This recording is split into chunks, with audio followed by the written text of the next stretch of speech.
Alright guys, hope everybody is doing well today. Today is Tuesday, and it's actually a teacher work day for my daughter's school, so if you hear her in the background, that's why.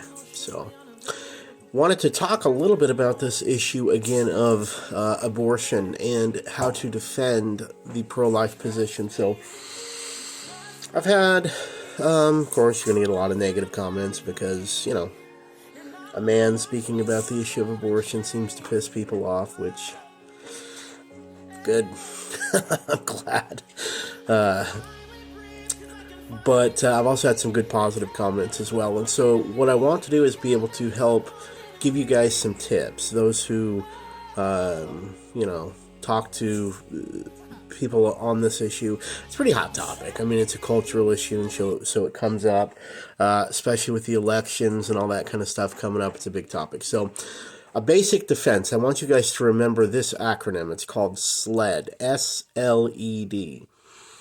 And so, what you see with this is whatever the objection arises. For example, if someone says a woman should be able to have an abortion if she can't afford the child. For example, say a woman gets pregnant, she loses her job, she's homeless, she's not in a position to where she could take care of the child. Many would advocate, then it is okay to have an abortion.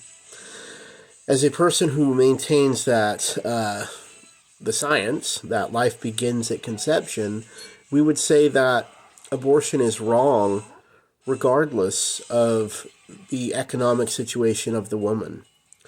And so there's a couple different ways you can go about this. The first would be using that acronym SLED. The other tool would be called what Scott Klusendorf calls in his book, The Case for Life, trot out the toddler.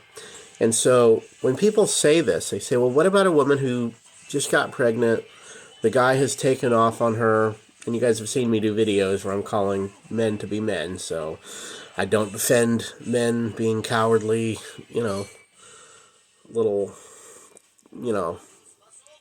anyway. Men should be men and stand up and be there for the women and their child. But if they're not,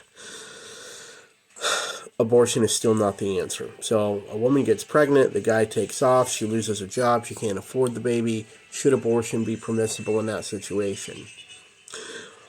Well, trot out the toddler would say, same situation, only instead of the woman being pregnant, imagine she has a 3-year-old, right?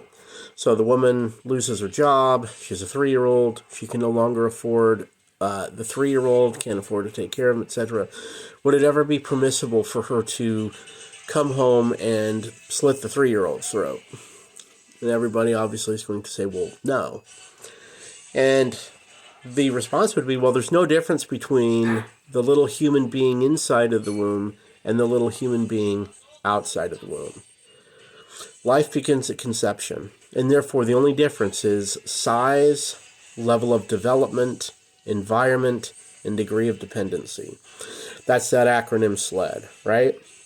So people will look at the size and say, oh, well, look at the embryo, look how small it is, it's not a person. Well, where's your criteria? Like, where does that end? Because a 3-year-old is not as big as Shaquille O'Neal. I'm not as big as Shaquille O'Neal, though I know many would love to kill me, but that's beside the point. Size doesn't determine value, right? So just pointing at the embryo or something and saying, well, look how small it is. Okay, well, that doesn't determine whether or not it has value. The question is, intrinsically, is it a human being? Little people are smaller than big people. Remember Doctor Who? That book was actually pretty pro-life. A person's a person, no matter how small. The second would be the level of development. Oh, well, look at it. It's just an embryo. It doesn't have this, doesn't have that, doesn't have this. Okay, but the potential is there, and it will. As long as it's given the time, it will develop those things. Its potential. I forget the exact name. It's that's it, potential capacities.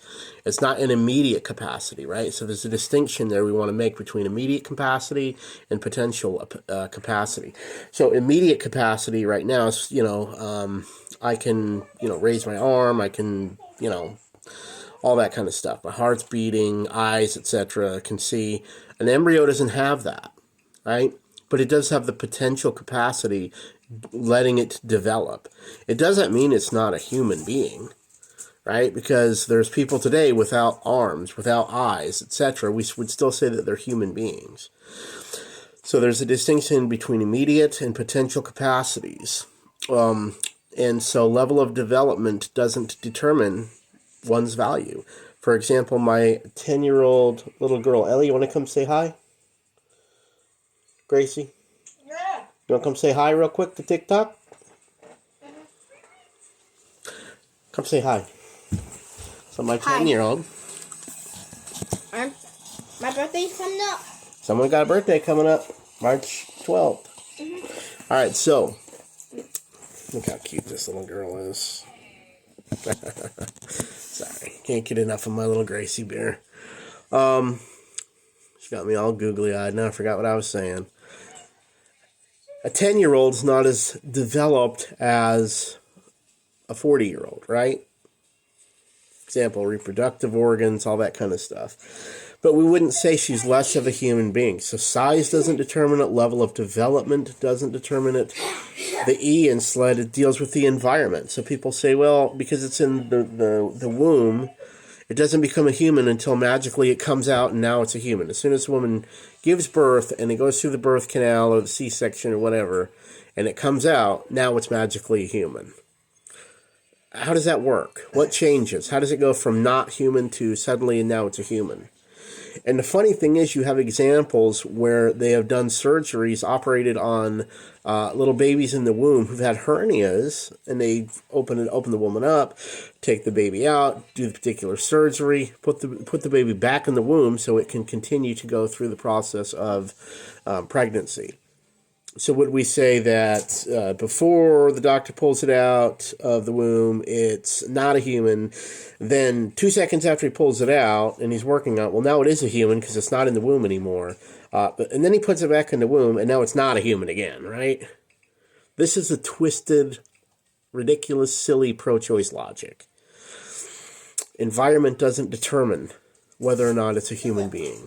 All right. But lastly would be the D, the degree of dependency. Well, they say the baby depends on the mother. The unborn depends upon the mother. And if the mother's not there, then it can't survive. So therefore, viability. Well, if you put a 9-month-old in her crib and the mother doesn't check her, doesn't feed her, doesn't change her, etc., the 9-month-old is going to die within a matter of days too. And so there is degree of dependency for every infant. There's teenagers, if you remove them from their parents, they die because they can't, survive on their own. So my point is that most of these arguments for abortion, the funny thing is the ones that are always brought up to justify abortion, such as rape or incest, those are always the go-tos. People love those particular arguments. Life of the mother, rape, incest, right? Those three. They represent less than 1% of all abortions. They're the ones that represent less than 1%. So if you're kind of a smart pro-lifer, what you could say is, okay, what if we make laws that protect that, right? We'll say women can have abortion on all those cases: rape, incest, life of the mother. The other 99% of abortions that are made purely for, sorry, got distracted with the text. The other 99% of abortions that are there purely because convenient reasons. The mother can't afford it. It's going to affect with her school. It's going to affect with her job, etc. If we make all the other rest of the abortions illegal, would you support that? And of course, they always say no. And so the issue of rape, incest, and mother's life, those are just smoke screens in order, to justify abortion on demand. So anyway, that is the SLED acronym, SLED, size, level of development, environment, degree of dependency, and don't forget to also trot out the toddler. I'm out of time. Until next time, guys, God bless.